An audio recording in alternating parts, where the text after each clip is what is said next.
The U.S. silver medalist behind Michelle Kwan this year in the senior level. And at U.S. Nationals, you remember, she beat Kwan in the short program. And there was really no question there. She had poise. She had everything that she needed to do that. She opens up with the first of the jumps with triple flip, double toe combination. She's been struggling a little bit in practice on some of these jumps. But here she pulls off a nice triple flip, double toe.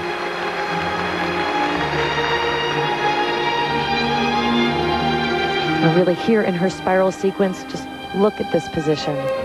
It's just there. There's no working into the position. It's just extraordinary. The stretch, the flexibility, beautiful. That's just amazing.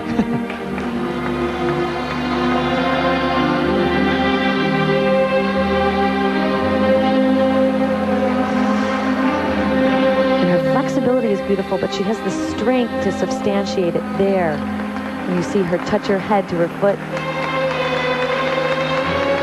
Very elegant look out there. Her coach, John Nix, says it's impossible for her to have an ugly position on the ice. I have to agree. This next element will be one of the most important elements, the footwork into the triple Lutz. Oh, a little trouble on that. Didn't quite get the height that she needed to get out on that landing. Mandatory 0.4 of a point deduction on the first mark. Sasha did not have a great skate in the qualifying round, and we thought she looked a little tight during the warm-up. Yeah, she did. She looked a little bit nervous during the warm-up.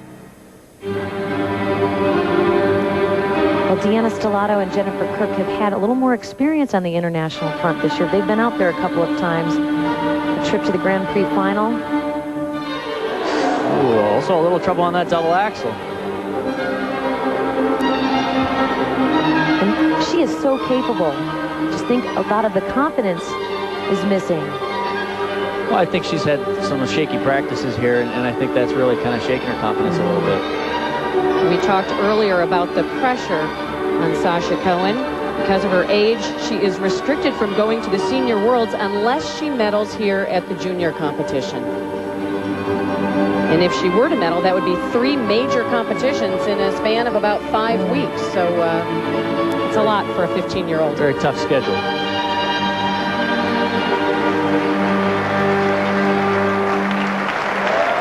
That's such a shame that she struggled with those 2 jumps, because she is such a lovely skater and offers so much more artistry than anyone else.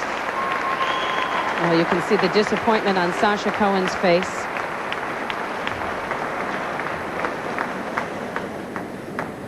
And you could tell she knows that there's so much more that she can do. The one thing I've noticed about her is that once something goes wrong, it seems to have a cascading effect. She's not able to pick up and let it go.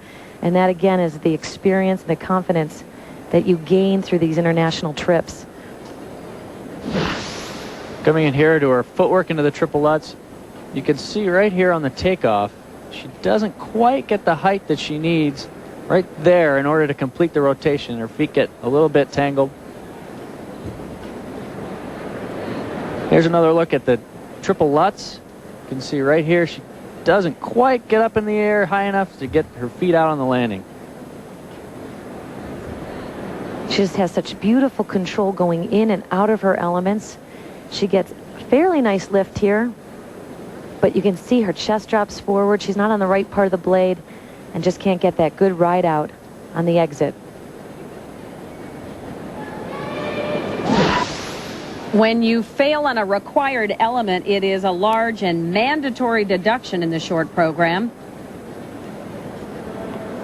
And here now are the marks for required elements. Sasha Cohen, representing the United States of America. Marks for required element: 4-5, 4-6, 4-5, 4-2. I think the 3.9 is just a little bit low, considering her spins were excellent and all the elements other than the 2 jumps were perfectly executed. Right. Well, I think the second marks will go up because her skating, like you say, is is so elegant and so great. And the second set of marks for presentation do indeed go up.